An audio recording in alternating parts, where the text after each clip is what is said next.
कथा में प्रवेश करें। कल की कथा में आप हम सबने कपिल जी भगवान का सुंदर चरित्रों को श्रवण किया कि कैसे माता देवहूति जी को उन्होंने सुंदर शांत शास्त्र के बारे में बतलाया, भक्ति योग के बारे में बतलाया और कैसे मनुष्य की जन्म होती है और जन्म लेकर के कैसे वो भगवान को भूल जाता है और इसी चक्कर में वो फंसा रहता है जब तक उसे सदगुरु की प्राप्ति ना हो जाए। कल आप हम सब ने सुंदर अनुसुईया जी के पतिव्रत धर्म का चरित्र का श्रवण किया, सती जी के चरित्रों का श्रवण किया और कल ही आप हम सबने सुंदर ध्रुव जी महाराज के चरित्रों को श्रवण किया कि कैसे ध्रुव जी महाराज 5 वर्ष की ही आयु में भगवान को प्राप्त कर लिए। भगवान की भक्ति के लिए आयु की आवश्यकता नहीं है कि हम छोटे हैं कि बड़े हैं। भगवान की भक्ति जब हमें ज्ञान हो जाए उसी समय हमें भगवान की भक्ति प्रारंभ कर देना चाहिए।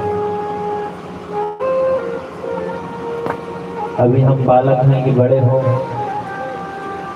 या बुजुर्ग हो जाए वही भक्ति करें, ऐसा कुछ नहीं। भक्ति के लिए आयु देखने की आवश्यकता नहीं है। जब ज्ञान हो उसी समय से भगवान की भक्ति करनी चाहिए तो भगवान प्राप्त हो जाएगा। केवल 5 महीने में ही भगवान को प्राप्त कर लिए। कई लोग सोचते कि हम तो भाई बहुत दिन से भगवान को पुकार लगा रहे, हमको भगवान प्राप्त क्यों नहीं हो। तो ध्रुव जी महाराज कई जन्म के तपस्या से भगवान को प्राप्त करने के लिए लगे हुए। 5 महीना बस बचा हुआ है जो पूर्ण हुआ और भगवान को प्राप्त किया। इन्हीं के वंश में आगे राजा अंग हुए। मृत्यु की पुत्री सुनीता से इनका विवाह हुआ जिससे एक पुत्र हुआ जिसका नाम हुआ वेद।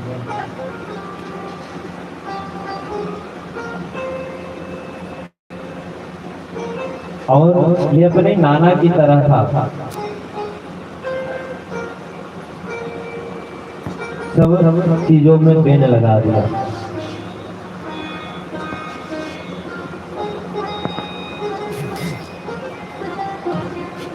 वेन जब राजा अंग देखे कि ये वेन तो बड़ा दुष्ट है तो रात को ही अपने राज्य को छोड़ करके जंगल निकल गए। ऋषियों ने वेन को ही राजा बनाया, परंतु ये राजा वेन यज्ञ आदि सबको बंद करा दिया, जिसके कारण ऋषि क्रोध में आकर के श्रापित कर दिए। और जैसे ही ऋषियों ने हुंकार भरा उसी समय इसके प्राण छूट गए। इन्हीं के वंश में आगे प्रचेता हुए जिनके यज्ञ में नारद जी महाराज बीड़ा बजा करके ध्रुव जी के सुंदर चरित्रों का गान किया।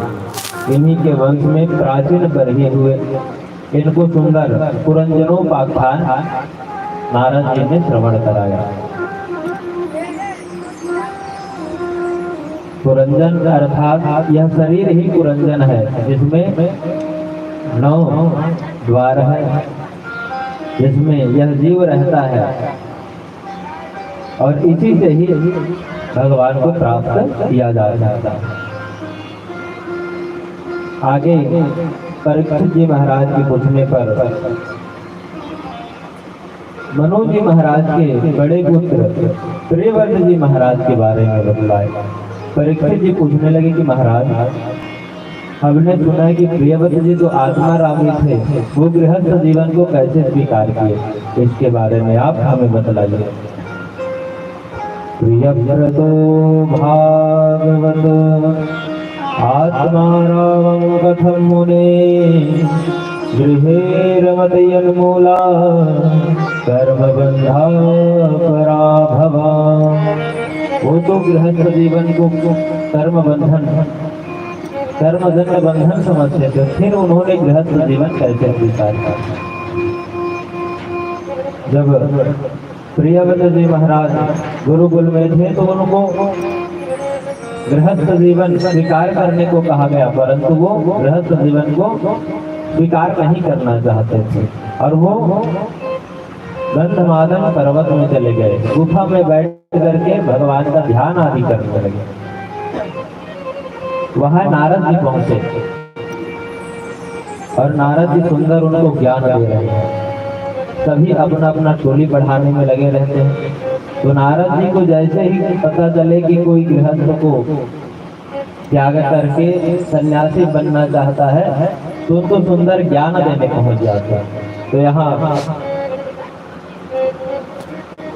ज्ञान दे रहे हैं। वहाँ मनु जी महाराज भी आए हैं प्रियव्रत को समझाने की बेटा गृहस्थ जीवन सर्वोपरि है, गृहस्थ जीवन को स्वीकारो।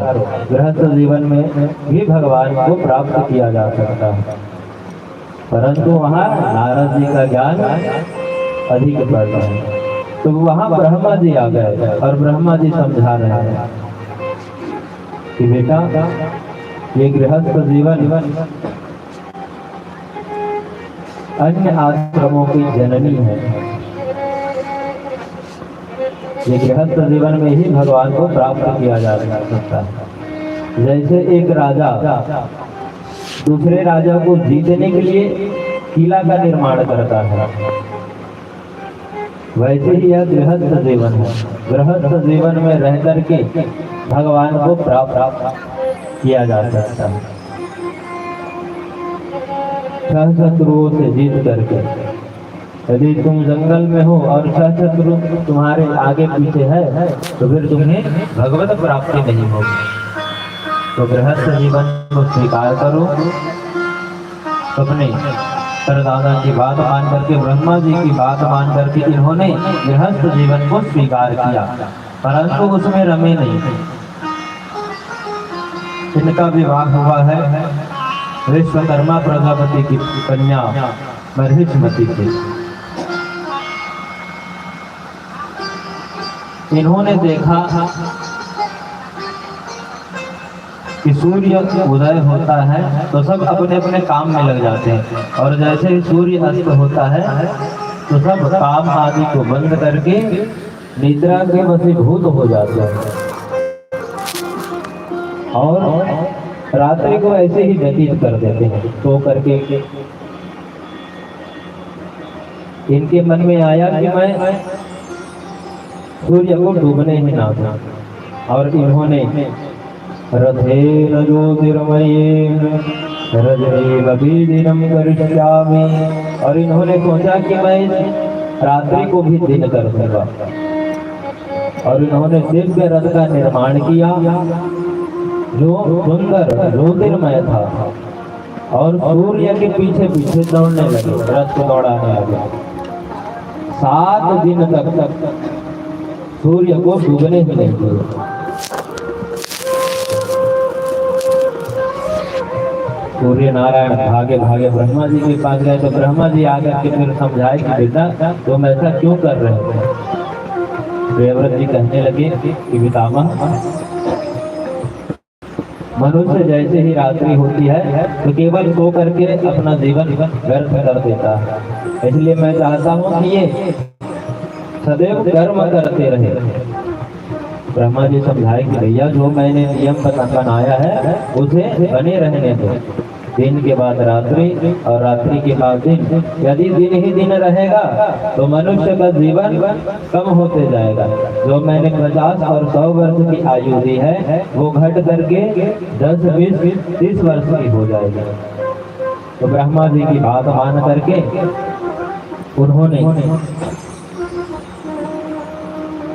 सूर्य नारायण का परिक्रमा करना बंद कर दिया, जिससे 7 दिन तक जो उन्होंने परिक्रमा किया तो 7 द्वीपों की और 7 समुद्रों की उत्पत्ति हुई।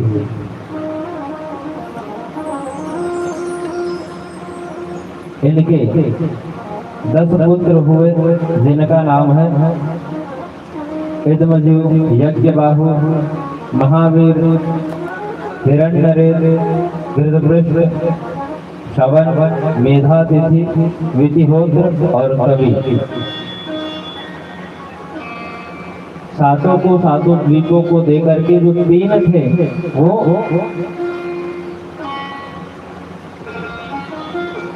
परमहंस हो गए, और जो 7 द्वीप को इन्होंने निर्माण किया था इन 7 द्वीपों को इन्हीं को देकर के